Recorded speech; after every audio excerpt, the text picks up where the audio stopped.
दोस्तों बात करें अगर हम द हिंदू के फ्रंट पेज की, तो यहाँ पर आपको देखने को मिलेगा कि जो देश की सबसे बड़ी पार्टी है भारतीय जनता पार्टी, उसको यहाँ पे बहुमत का आंकड़ा वो नहीं पहुंच पाई है। एंड अगर मैं बात करूं एनडीए की, तो एनडीए को कुल मिलाकर 292 के करीब सीट्स मिली हैं। एंड वेयर एज जो हमारी इंडिया अलायंस है वहां पर उसको अप्रोक्सीमेटली 234 सीट्स देखने को मिली है। एंड जो मेन ऑपोजिशन पार्टी है उसको कांग्रेस को लगभग 99 सीट्स आपको देखने को मिल जाएंगी। तो बेसिकली जो मेजोरिटी का नंबर होता है 272, वो यहाँ पर एक सिंगल पार्टी को तो नहीं मिल पा रहा है, राइट। एंड पिछले कुछ इलेक्शंस के मुकाबले यहाँ पर कुछ एक पार्टीज को काफी नुकसान हुआ है, वेरस कुछ पार्टीज को काफी ज्यादा फायदा हमें यहाँ पे देखने को मिला है। इन इलेक्शंस, चलो ये तो थे लोकसभा के इलेक्शंस, अब आने वाले दिनों में जो नई सरकार होगी वो बनेगी, राइट। इसी के साथ ना अगर मैं बात करूं तो आप जानते होंगे कि यहाँ पे राज्यों के भी चुनाव थे। जैसे एक चुनाव था आंध्र प्रदेश का एंड दूसरा चुनाव था उड़ीसा का। इसमें आप नोटिस कर पाओगे आंध्र प्रदेश के जो नए सीएम है वो चंद्रबाबू नायडू जी बनने जा रहे हैं। इसके साथ ही देखो बहुत सारे कल से मीम्स भी आ रहे हैं, क्योंकि देखो किसी भी पार्टी को 272 सीट्स नहीं मिली हैं। तो इस केस में जो चंद्रबाबू नायडू जी हैं एंड साथ साथ जो नीतीश कुमार जी हैं, वो कहीं ना कहीं बहुत इंपॉर्टेंट बन जाते हैं कि अगर बीजेपी को अपनी सरकार यहाँ पे बनानी है। दोस्तों डेट है आज की 5 जून 2024 एंड आप सभी का स्वागत है आज के प्रीलिम बूस्टर न्यूज डिस्कशन के अंदर। पहला जो हम टॉपिक डिस्कस करेंगे वो है नॉर्मैंडी के बारे में। एक्चुअल में ना मैं थोड़ा सा आपको हिस्ट्री में लेके चलता हूँ। आप लोगों ने ना वर्ल्ड वॉर 2 के बारे में पढ़ा होगा, राइट। अब जब हम बात करते हैं वर्ल्ड वॉर 2 की, तो उसमें ना हमें एक बहुत इंपॉर्टेंट घटना देखने को मिलती है जिसका नाम है नॉर्मैंडी लैंडिंग्स। अब ये क्या होता है सर नॉर्मैंडी लैंडिंग्स? दरअसल में जो नॉर्मैंडी लैंडिंग्स है ना, ये एक ऐसे लैंडिंग ऑपरेशंस थे जहां पर आपको एम्फीबियस इन्वेजन देखने को मिलता है। क्या मतलब? एम्फीबियस का मतलब लैंड, एयर और सी फोर्सेस, ये सारी की सारी इकट्ठी आ जाती हैं इस पर्टिकुलर नॉर्मैंडी लैंडिंग्स के टाइम के ऊपर। दरअसल में ये घटना हुई है या फिर ये इंसिडेंट हुआ 6 जून 1944 को, जब इलाइट ने इन्वेजन किया नॉर्मैंडी का। नॉर्मैंडी है कहाँ पे? ये आपको फ्रांस के अंदर देखने को मिल जाएगा। लोकेशन में आपको डिस्कस करूंगा, चिंता मत करो। तो इस ऑपरेशन का नाम रखा गया था operation Overlord during world war 2। कुछ लोग इसको ऑपरेशन नेपच्यून के नाम से भी यहाँ पे जानते हैं। एंड इसी दिन को ना डी डे जो बोलते हैं ना, क्यामत का दिन, ये डी डे के नाम से भी जाना जाता है। इसी ऑपरेशन की वजह से ऐसा माना जाता है कि फ्रांस का लिबरेशन हुआ एंड अकॉर्डिंगली वेस्टर्न यूरोप का भी। एंड इस तरह से अलाइड की विक्ट्री की यहाँ पे फाउंडेशन हमें देखने को मिल जाती है। तो ये जो ऑपरेशन ओवरलोड है इसको आपको ध्यान में रखना चाहिए। Plus at the same time ये डी डे क्या है या नॉर्मैंडी लैंडिंग्स क्या है, ये चीजें आपको पता होनी चाहिए। ये पिक्चर आप जो सामने देख रहे हो ना, ये इसी नॉर्मैंडी लैंडिंग्स के आपको देखने को मिल जाएंगी। अब जैसा मैंने आपको बताया, देखो ये कब हुआ था? 6 जून 1944 को। तो दरअसल में ना आज जैसे 5 जून है, तो लगभग 80 साल इसके कंप्लीट हो चुके हैं। तो इसकी 80th एनिवर्सरी को यहाँ पे सेलिब्रेट किया गया इस डी डे को। और इस मौके के ऊपर ये जो फ्रांस के अंदर आपको नॉर्मैंडी आपको देखने को मिल जाएगा ना, यहाँ पर ना जैसा वर्ल्ड वॉर 2 के समय हुआ था उसी तरह से यहाँ पे कोशिश करी गई। क्या कि यहाँ पे ना C-47 plane, world war 2 era के जो C-47 प्लेन्स थे, उसके माध्यम से जो पैराशूट के माध्यम से उन्होंने जंप किया और नॉर्मैंडी के ऊपर, ताकि इस दिन को हम यहाँ पे अच्छे से सेलिब्रेट कर पाए। तो जो भी लाइट ट्रूप्स थे उनकी ब्रेवरी को यहाँ पे ऑनर किया गया। एंड ये एक तरह का मैसेज दिया गया कि देखो जो लड़ाई होती है वो तो हेल होती है, राइट। तो बहुत ज्यादा कैजुअलिटीज हमें यहाँ पे देखने को मिली थी इस समय के ऊपर। थोड़ा सा अब हमें ना इसकी लोकेशन के फीचर्स के बारे में जानना चाहिए। जैसा मैंने आपको बताया नॉर्मैंडी की लोकेशन के बारे में, तो नदर्न फ्रांस का ये बहुत इंपॉर्टेंट आपको रीजन आपको देखने को मिल जाएगा। ध्यान रखने वाली बात यह है, ये नॉर्थ हेमिस्फीयर एंड आपका ईस्टर्न हेमिस्फीयर में आपको देखने को मिलता है। यहाँ पर ना एक इंपॉर्टेंट चीज आप नोटिस करिएगा, मैंने आप लोगों को ना पिछले सेशंस के अंदर इंग्लिश चैनल के बारे में बताया था, राइट। तो दरअसल में नॉर्मैंडी की अगर नॉर्थ की बात करें ना, तो यहाँ पर आपको इंग्लिश चैनल देखने को मिल जाता है। बाकी एट द सेम टाइम यहाँ पर एप्पल के रिगार्डिंग सी फूड हो गया, बहुत सारी इस तरह से अच्छी अच्छी चीजें यहाँ पे आपको देखने को मिल जाती हैं। इसका जो नाम आया है ना, दरअसल में वो वाइकिंग्स के सेटलमेंट से आया है, नॉर्दमैन, जो कि 9th सेंचुरी के अंदर स्टार्ट हुआ था। तो ये कुछ फैक्ट्स थे नॉर्मैंडी के बारे में। बाकी वर्ल्ड वॉर 2 और ये जो आप पढ़ते हो कहीं ना कहीं वर्ल्ड हिस्ट्री के बारे में, आई एम श्योर उसमें आपने नॉर्मैंडी लैंडिंग्स पढ़ा होगा। एक तरह से हमने उसकी एक रिवीजन आज कर ली है। दोस्तों अगला टॉपिक जो हम डिस्कस करेंगे वो है आपका पी हैकिंग के संबंधित। देखो न्यूज में बहुत बार ये वर्ड आ रहा है पी हैकिंग। थोड़ा सा इसको जानने की कोशिश करते हैं कि आखिर होता क्या है। कई बार ना जैसे आप लोग भी कुछ रिसर्च वगैरह कुछ करते हो, तो पेपर वगैरह लिखते हो उसके रिगार्डिंग, राइट। अब इसके अंदर आप कुछ अपना डेटा वगैरह भी पब्लिश करते हो कि यार मेरा रिसर्च ये कहता है, एंड उसके पीछे जो बैकिंग डेटा होता है वो ये सब है। पर कई बार ना ये डेटा होता है गड़बड़। कैसे गड़बड़ होता है? कई बार ना जो पर्सन इसको रिसर्च कर रहा है वो कुछ ऐसे डिसीजंस, मतलब कुछ ऐसे स्टैटिकल डिसीजन कह लो, या फिर कुछ ऐसे मेथडोलॉजी के रिगार्डिंग जो चॉइसेस होती हैं वो इस तरह से इंश्योर करता है कि आपका जो डेटा हो वो सही आ जाए। कहने का मतलब क्या, वो डेटा सही है नहीं, पर आपने पता क्या किया, इस तरह से मेथडोलॉजी के अंदर बदलाव किया, इस तरह से कुछ स्टैटिस्टिकल डिसीजन लिए कि आपका डेटा अब सिग्निफिकेंट हो गया। ठीक है ना, जो लोग रिसर्च के बारे में पढ़ते होंगे ना तो उनको पता होगा कि सिग्निफिकेंस होना बहुत इंपॉर्टेंट उसका बन जाता है। अगर वो नहीं है तो मतलब आपका डेटा रिलायबल और वैलिड शायद ना हो। पर ऐसे केस में ना कई बार कुछ ऐसे डिसीजन ले लेते हैं कुछ रिसर्चर्स, जिसकी वजह से क्या होता है कि डेटा के साथ गड़बड़ कर जा जाती है। इसी को आप डेटा स्नूपिंग या डेटा ड्रेजिंग के नाम से भी जाना जाते हैं, यानी कि डेटा को मैनिपुलेट किया गया है। और इसकी वजह से क्या हो जाते हैं, इसकी वजह से आपके डेटा में आते हैं फिर बाद में जाके फॉल्स पॉजिटिव्स। फॉल्स पॉजिटिव का मतलब होता है कोई ऐसी चीज शो कर देना जो एक्चुअल में एग्जिस्ट कर ही नहीं, मतलब आप उसको पॉजिटिव शो कर रहे हो पर वो गलत पॉजिटिव है, राइट। तो यानी कि डेटा आपका जो आपने प्रेजेंट किया है, जो डेटा आपने बताया है, वो मैन्युपुलेटेड डेटा है, ताकि अपने फाइंडिंग्स को आप सही दिखाने की कोशिश कर रहे हो। आज के समय ना साइंटिफिक रिसर्च अपने आप में एक बहुत इंपॉर्टेंट चीज है, और ऐसे केस में जब रिसर्चर्स साइंटिफिक डेटा को मैनिपुलेट करते हैं, डेटा ड्रेच करते हैं, डेटा स्नूपिंग करते हैं, तो कहीं ना कहीं पूरे साइंटिफिक रिसर्च की जो इंटीग्रिटी है वो सारी की सारी हमें खत्म होती हुई देखने को मिल जाती है। इसी को नाम दिया जाता है पी हैकिंग का। कुछ रिसर्चर्स हैं, ओरी सिम्पसन हो गया, लीफ नेल्सन हो गया, जो सिमंस हो गया, इनके द्वारा ये पर्टिकुलर टर्म को दिया गया था। आई होप ये आप समझ गए होंगे कैसे डेटा एनालिसिस को यहाँ पे ट्वीक किया जाता है, ताकि जो डेटा बन पाए या आउटकम बन पाए वो स्टैटिस्टिकली सिग्निफिकेंट हो। पर एक्चुअल में ये बात सही नहीं है, एंड ये एक बहुत बड़ी मेजर प्रॉब्लम बन के सामने आई है। कई बार यूपीएससी ऐसे टर्म्स पूछ लेता है, तो हमें इन टर्म्स का अच्छे से आइडिया होना चाहिए।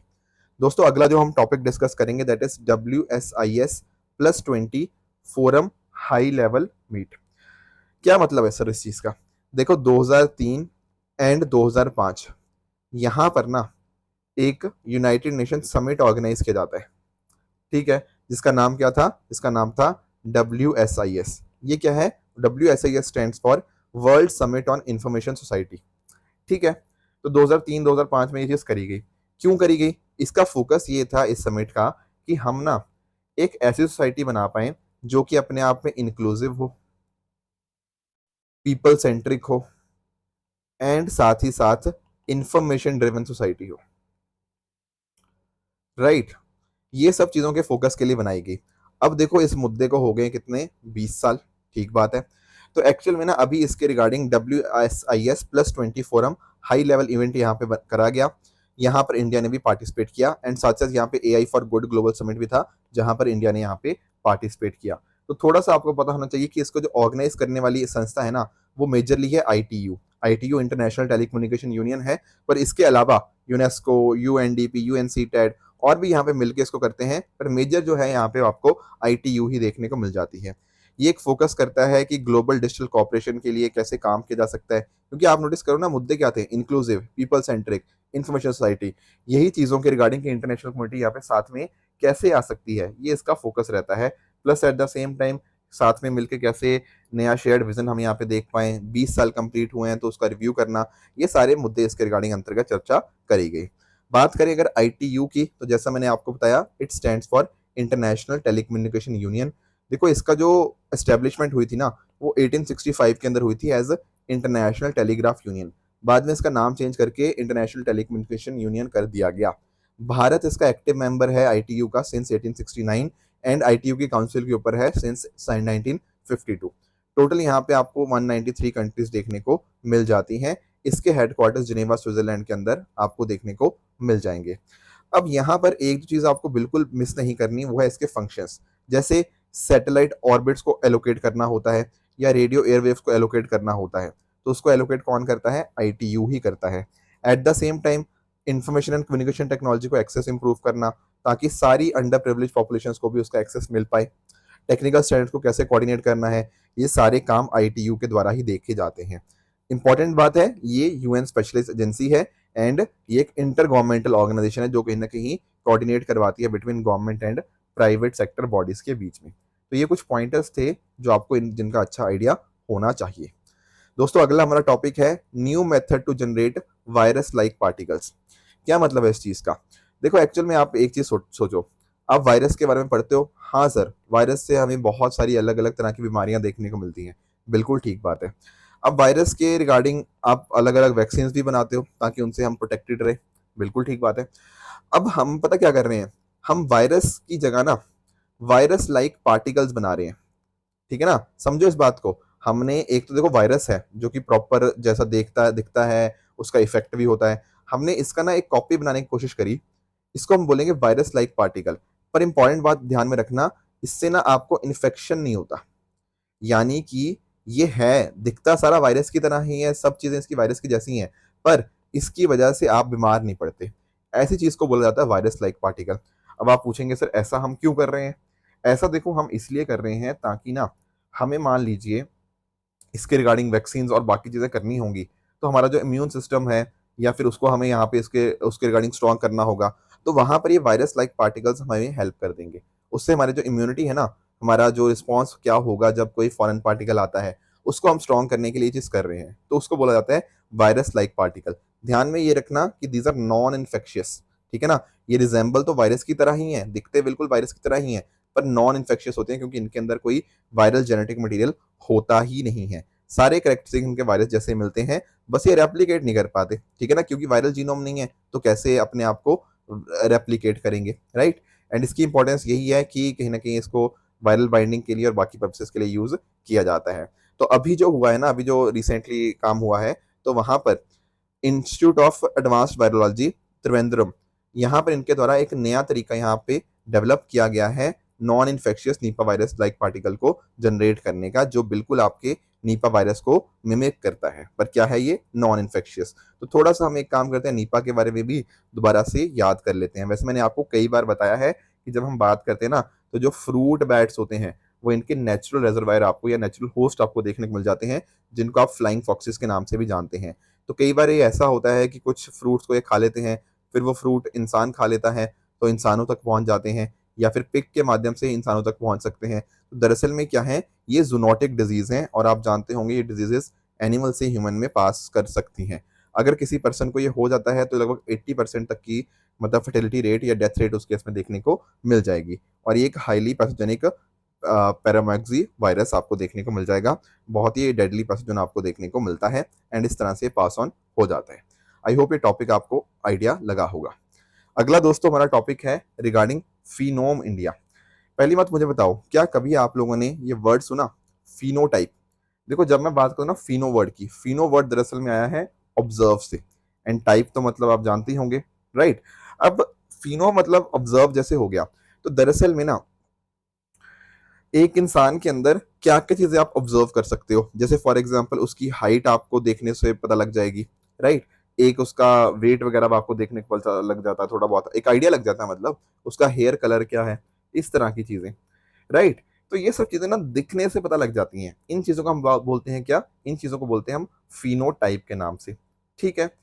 अब यहाँ पर ना हमारे सामने फिनोम इंडिया करके एक चीज है। अब ये क्या चीज है? देखो दरअसल में ना आप लोग CSIR के बारे में जानते होंगे, ठीक है, डिस्कस करूंगा मैं CSIR को डिटेल में समझाऊंगा। पर एक्चुअल में पता क्या है, CSIR के द्वारा ना एक यहाँ पे फिनोम इंडिया प्रोजेक्ट यहाँ पे रन किया गया, एंड उसके अंतर्गत 10,000 सैंपल्स कलेक्ट किए गए। अब आप पूछेंगे पर फोकस क्या है? देखो मुझे आप एक चीज बताओ, जब हम बात करते हैं जैसे मान लो आपकी डिजीजेस होती हैं, जैसे कार्डियो मेटाबॉलिक डिजीजेस हो गया, राइट, या डिसऑर्डर्स हो गया। अब एक तो है भारत के लोग, राइट, और एक है दूसरे देशों के लोग। क्या आपको नहीं लगता कि वेस्टर्न पॉपुलेशन के अंदर अगर हम चीजें देखें तो शायद हो सकता है उनके रिजल्ट कुछ अलग होंगे एंड भारत के लोगों के रिजल्ट्स कुछ अलग आएंगे। तो हम पता क्या कर रहे हैं, हम समझ रहे हैं कि अलग अलग डिसऑर्डर्स का इंडियन पॉपुलेशन के रिगार्डिंग कितना बड़ा रिस्क है, ये चीज को हम समझने की कोशिश कर रहे हैं।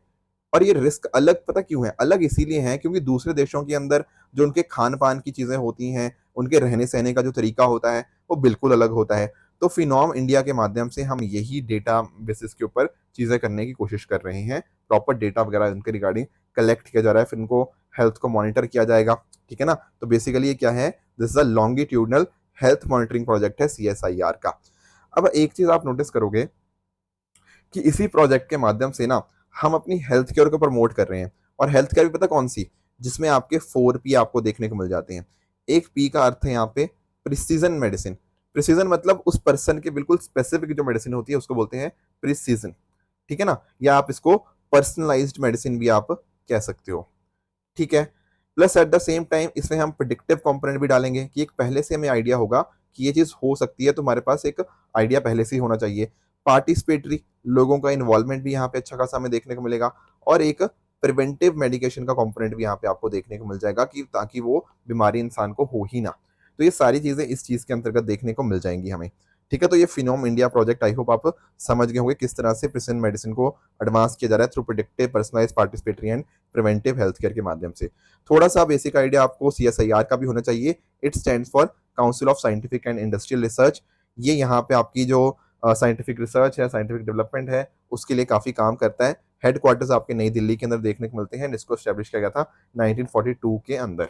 इंपॉर्टेंट बात देखो, अलग अलग फील्ड, चाहे आपकी बायोलॉजी हो गया, केमिस्ट्री हो गया, इंजीनियरिंग हो गया, अर्थ साइंसेस हो गया, एरोस्पेस हो गया, या मेडिकल साइंसेस, ये सभी के रिगार्डिंग रिसर्च एंड डेवलपमेंट में CSIR यहाँ पे काम करता है। एंड इसको फंड मिलता है ministry of science and technology के द्वारा।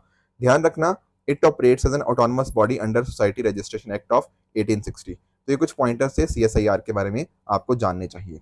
दोस्तों, कल मैंने आप लोगों को होमवर्क दिया था बाल्टीमोर के बारे में, और आप लोगों ने बिल्कुल यहाँ पे इसका सही जवाब दिया भी है। थोड़ा सा ना मैं यहाँ पे आपको लेके चलता हूँ। एक इंपॉर्टेंट ब्रिज का आपको यहाँ पे ध्यान रखना है। यहाँ पे आप देख पाओगे दिस इज फ्रांसिस स्कॉट की ब्रिज। इसी ब्रिज को ना जो दूसरा नाम है उसका नाम क्या है, बाल्टीमोर ब्रिज, ठीक है। अब हम इसको डिस्कस क्यों कर रहे हैं, डिस्कस हम इसलिए कर रहे हैं क्योंकि पिछले महीनों के अंदर क्या हुआ, एक कंटेनर वेसल थी जो जाकर इस बाल्टीमोर ब्रिज के साथ हिट कर गई, जिस वजह से डिफरेंट डिफरेंट पार्ट्स उसके टूट गए। एंड पार्ट्स टूट के कहाँ पे गिर गए, इस रिवर के अंदर। तो ये रिवर का नाम पताप्सो रिवर भी आपको यहाँ पे पता होने चाहिए, ठीक है। तो कहाँ पर है ये सर, कहाँ डिस्कशन कर रहे हैं, ये बात हो रही है भैया यूनाइटेड स्टेट्स ऑफ अमेरिका की। ये जो आपका बाल्टीमोर पोर्ट की बात कर रहा हूँ ना, ये USA का दरअसल में 17th बिगेस्ट पोर्ट आपको यहाँ पे देखने को मिल जाएगा। तो बहुत बहुत बड़े बड़े व्हीकल्स यहाँ पे हैंडल किए जाते हैं इनके द्वारा, ठीक है ना। तो ये कुछ लोकेशन परस्पेक्टिव से आपको बाल्टीमोर ब्रिज हो गया, ये फ्रांसिस स्कॉट की ब्रिज हो गया, ये कुछ एरियाज आपको ये बाल्टीमोर पोर्ट वगैरह का आपको लोकेशन आइडिया होना चाहिए। हम USA की यहाँ पे बात कर रहे हैं। बाकी आप सभी ने बिल्कुल यहाँ पे सही जवाब दिया इस चीज के रिगार्डिंग भी। हाँ जी, आज का आपका होमवर्क रहेगा सी ऑफ गलीली के बारे में। क्या है ये, कहाँ पर है, थोड़ा इसकी लोकेशन के बारे में आप मुझे बताइएगा, क्यों न्यूज में रहा था, ये भी आप मुझे कमेंट्स में डिस्कस कर सकते हो। दोस्तों, आज का आपका होमवर्क ना ट्रू एंड फॉल्स के अंदर ये 3 क्वेश्चन रहेंगे। इसमें एक क्वेश्चन मैंने कल बताया था, कल ये टॉपिक डिस्कस हुआ था, तो इसका आंसर भी आप मुझे कमेंट्स में नीचे बता सकते हो। कल मैंने जो होमवर्क दिया था ना, एक तो था एक्सरसाइज रेड फ्लैग के बारे में। देखो, एक्सरसाइज रेड फ्लैग का मैंने आपको बताया था, ये दरअसल में ना यूनाइटेड स्टेट्स की जो एयरफोर्स है वो यहाँ पे इसको ऑर्गेनाइज करती है। तो ये स्टेटमेंट आपका गलत हो जाएगा। दक्षिण गंगोत्री आपका आर्कटिक का नहीं बल्कि आपका अंटार्कटिक का आपके यहाँ पे रिसर्च स्टेशन देखने को मिलता है। तो दूसरा भी आपका गलत है। बाकी तीसरा स्टेटमेंट यहाँ पे बिल्कुल आपको करेक्ट देखने को मिल जाएगा। हाँ जी, when it comes to MCQs, तो 2 क्वेश्चन मैं आपको दे रहा हूँ 2023 के, हैं दोनों के दोनों। इसका आप एक आंसर बता सकते हो, ठीक है ना। एंड दूसरा आपका होमवर्क ये नेशनल हैंडलूम डे वगैरह के बारे में यहाँ पे यूपीएससी ने पूछा, तो ये कमेंट में भी आप मुझे आंसर इसका बताइएगा। कल मैंने आपको 2 होमवर्क दिया था ना। अब जैसे ना देखो, अभी वो मैं आपको बताया था ना कुणाल रस्तोगी के साथ जो मेरी वीडियो आने वाली है, आई थिंक अभी टीम ने डाली नहीं है, बट मैं बोलूंगा आज उनको डालने के लिए। उन्होंने देखो एक चीज ये क्वेश्चन के अंदर डिस्कस जैसे हम कर रहे थे, तो यहाँ पे आप नोटिस करो, अब ना ये असर्शन रीजनिंग वाले क्वेश्चन देख के काफी बच्चे डर जाते हैं, पर ऐसा डरने की कोई बात नहीं है। इस स्टेटमेंट 2 को देखो, अगर आप लोगों ने बेसिक कभी प्रीलिम बूस्टर या वैसे भी थोड़ा बहुत एक बेसिक आइडिया रखा होगा ना, तो आप रियलाइज करोगे यार ये सेकंड स्टेटमेंट तो बिल्कुल ही गलत है। 60% तो बहुत ज्यादा होती है यहाँ पे। इसके आगे जाने के बाद तो आप न्यूक्लियर वेपन्स की तरफ कहीं ना कहीं बढ़ने लग जाते हो। तो यानी कि ना यू वुड बी अवेयर कि भैया सेकंड स्टेटमेंट तो पक्का ही पक्का गलत है। एंड ये क्वेश्चन अगर आपको एक सेंटेंस आपको गलत मिल जाता है ना, आपका आंसर ऑटोमेटिकली आ गया, क्योंकि बाकी 4 ऑप्शन में कोई भी ऑप्शन है ही नहीं जहां पर सिर्फ एक स्टेटमेंट गलत करने से आपका आंसर मिल जाए, है ना। तो यहाँ पर आप नोटिस करोगे सेकंड स्टेटमेंट आपको पता था कि गलत थी, एंड अकॉर्डिंगली बाकी चीजें जानने की आपको जरूरत भी नहीं थी। एक चीज तो ये। दूसरी बात ना, जैसे इस क्वेश्चन को देख लेते हैं, अब यहाँ पर भी आप नोटिस करो, आपको शायद हो सकता है कुछ बच्चों को पहले स्टेटमेंट का आइडिया ना हो, पर अगर आप सेकंड स्टेटमेंट को एक बार नोटिस करोगे ना, तो आपको नोटिस करने को मिलेगा कि काफ़ी एक्सट्रीम स्टेटमेंट यहाँ पे बनी है कि मरुस्पिल्स केवल और केवल आपके माउंटेन ग्रासलैंड्स के अंदर ही स्ट्राइव कर सकते हैं, जहाँ पर कोई भी प्रेडेटर्स नहीं होते। तो ये काफ़ी अपने आप में एक्सट्रीम स्टेटमेंट है, तो ये भी अपने आप में स्टेटमेंट गलत है एंड उस हिसाब से आपका आंसर अपने आप यहाँ पे बन जाता है। तो थोड़ा-सा एक ट्रिक को आप यहाँ पे अपने इनकॉर्पोरेट कर सकते हो कि आप एक सर्टेन इन्फॉर्मेशन के साथ भी अपने आंसर तक आसानी से पहुँच सकते हो। बाकी कुछ बच्चों को कई बार दिक्कत होती है कि सर ये असर्शन रीजनिंग वाले क्वेश्चन में ये समझ आ जाता है कि मान लो दोनों स्टेटमेंट ठीक है, मान लो कोई और क्वेश्चन था जहाँ पे दोनों स्टेटमेंट ठीक है, पर ये समझ नहीं आता कि क्या उनके बीच में वो सही एक्सप्लेनेशन है या नहीं है। देखो ऐसे केस में ना आप बीच में एक बिकॉज़ वर्ड इंसर्ट कर सकते हो। अगर मान लो असर्शन के बाद बिकॉज़ लगाने से आपकी सेकंड स्टेटमेंट सेंस बना रही है, तो इसका मतलब वो सही एक्सप्लेनेशन है। अदरवाइज़ इट वुड मीन कि वो 2 इंडिपेंडेंट स्टेटमेंट्स हैं एंड वो सही एक्सप्लेनेशन नहीं है। आई होप ये चीज़ आप समझ गए होंगे। तो इसका आंसर भी करेक्ट आंसर सी बनेगा एंड लास्ट वाले का आंसर भी आपका ऑप्शन सी ही था। ठीक है दोस्तों, ये थी आज की डिस्कशन। अगर आपको इसकी पीडीएफ चाहिए तो आप हमारे Telegram channel PW only IAS official पे जाके इसकी पीडीएफ डाउनलोड कर सकते हो एंड अपनी प्रिपरेशन को और भी बेहतर बना सकते हो। Thank you very much for the discussion.